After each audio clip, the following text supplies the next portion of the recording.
안녕하세요. 끝까지 보면 도움이 되는 마줌마TV입니다. 1년에 한 번씩 돌아오는 추석 명절. 이제 정말 얼마 남지 않았는데요. 명절을 앞두고 반드시 알아두셔야 하는 중요한 내용이 있어서 오늘 영상을 통해서 안내드리려 합니다. 영상을 직접 보고 계시는 분들도 잘 알아두시고 가족분들에게도 꼭 알려주시면 좋을 것 같습니다. 그런 관련 내용이 궁금하신 분들은 오늘 영상을 통해서 꼭 확인해 보시길 바랍니다. 오늘도 끝까지 봐주세요. 평소에 은행 거래 하시는 분들 많이 계시죠? 요즘 간단한 이체나 조회 서비스의 경우는 휴대폰 은행 앱을 통해서 간편하게 이용하기도 하고, 그 밖에 은행에 직접 방문해서 처리해야 할 금융 업무의 경우는 창구에 가서 업무를 복원합니다. 정말 다양한 은행이 있고 다양한 은행 앱과 지점들이 있습니다. 한 사람이 여러 은행을 이용하기도 하고 혹은 한 은행만 거래하기도 합니다. 어떤 은행을 거래하던 공통적으로 은행에 일정 금액을 예금하고 필요할 때마다 입출금해서 사용하고 가족이나 친구 등 돈을 송금하는 계좌이체를 이용합니다. 오늘은 추석 명절을 앞두고 꼭 알고 계셔야 하는 내용에 대해서 다뤄보려 합니다. 몇 가지 내용 먼저 소개해 드릴게요. 은행에서 시행 중이지만 잘 몰라서 필요할 때 지원을 받지 못하거나 이용하지 못하는 경우들이 여전히 많습니다. 먼저 온라인뿐만 아니라 오프라인이나 전화로도 이용이 가능한 은행의 중요한 제도에 대해서 소개해 드릴게요. 현재 여러 금융회사에서 시행하고 있는데요. 어느 곳에서 시행 중인지 먼저 안내 드리겠습니다.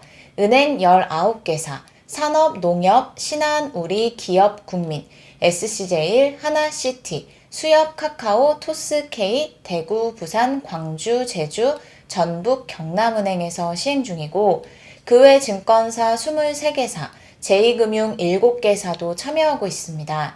증권사와 제2금융사가 어디인지는 화면을 참고하시면 됩니다. 은행을 이용하는 가장 큰 이유는 내 돈이 안전하게 보호받을 수 있다고 생각하기 때문인 것 같습니다. 예금하지 않고 직접 현금을 관리하기보다는 은행의 본인 명의 계좌를 개설해서 돈을 입금시키고 필요한 입출금 등 필요한 금융 서비스를 이용합니다. 그런데 예금한 돈이 문자, 전화 등 금융 사기로 인해 피해가 발생할 때가 있습니다. 만약 A은행에 예금한 돈에 1차 피해가 발생했다면 나머지 B와 C은행에 예금되어 있는 돈에 추가 피해가 생길 수 있는데요. 이미 발생한 피해에 이어 다른 피해가 더 생기지 않도록 하는 것이 매우 중요합니다.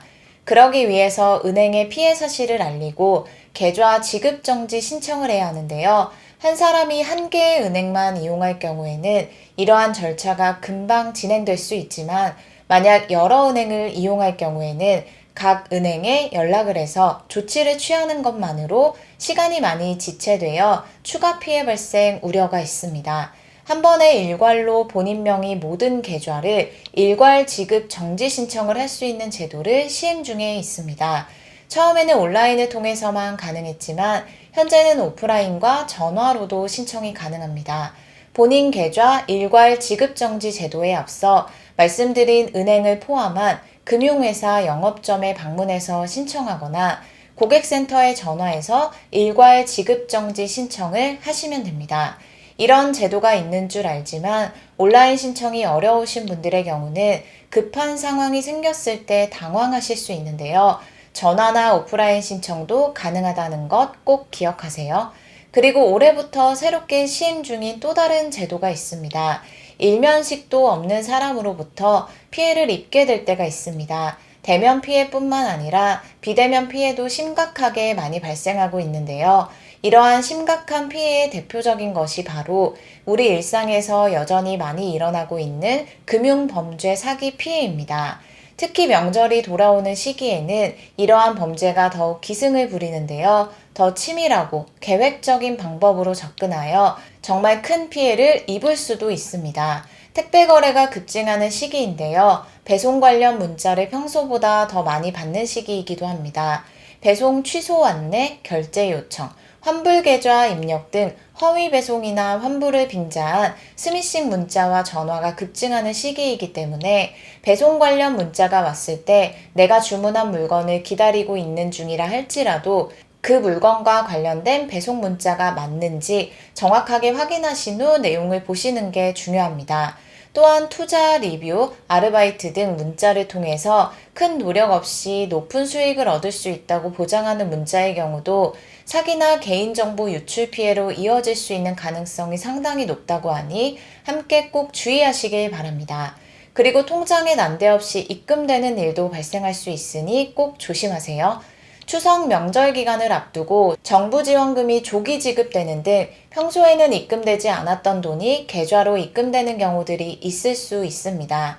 만약 누가 보냈는지 정확하게 모르겠는 돈이 입금될 경우에는 명절이라고 지원금이 들어온 건가, 누군가 보냈겠지라면서 그 돈을 절대 인출해서 사용하시면 안 됩니다. 이를 악용한 금융사기 범죄가 여전히 많기 때문입니다. 통장에 모르는 돈이 입금되고 계좌가 지급정지되어 일상에 큰 불편함을 겪고 계신 분들이 여전히 많이 계시다고 합니다. 통장 협박 범죄로 어느 날 통장에 모르는 돈이 입금되고 보이스피싱 범죄에 연루되어 잘 사용하던 통장이 지급정지됩니다. 그리고 통장 협박범이 돈을 송금하면 통장 지급 정지를 풀어주겠다고 피해자에게 접근합니다. 이러한 수법의 피해가 특히나 명절을 앞두고 빈번히 발생할 수 있기 때문에 반드시 조심하셔야 합니다. 가장 중요한 것은 통장 협박범에게 돈을 송금한다 하더라도 계좌 지급 정지가 풀어지는 것이 아니기 때문에 절대 돈을 보내면 안 됩니다. 그리고 돈을 인출해서 사용하시면 안 되고 반드시 입금 직후 바로 금융회사에 신고해서 환급 절차를 진행해야 합니다.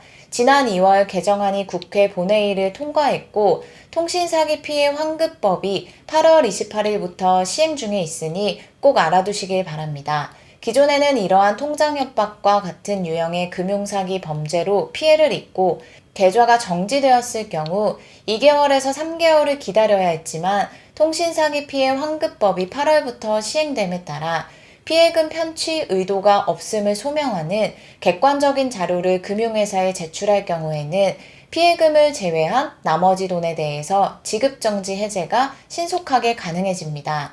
예를 들어 만약 모르는 돈 20만 원이 어느 날 통장에 들어왔고 보이스피싱 수법에 연루되었다며 계좌 지급정지가 되었다 하더라도 금융회사의 통장 협박범에게 협박 피해를 받았다는 문자 등을 제출하면 입금된 20만 원의 돈을 제외하고 나머지 금액에 대해서는 지급정지 해제가 가능한 것입니다. 가장 중요한 것은 이러한 유형의 피해를 입지 않도록 늘 조심하는 것이 필요합니다. 계좌번호가 노출되는 것만으로도 피해 대상이 될 수 있으니 가급적 계좌번호 노출도 조심하는 것이 필요합니다.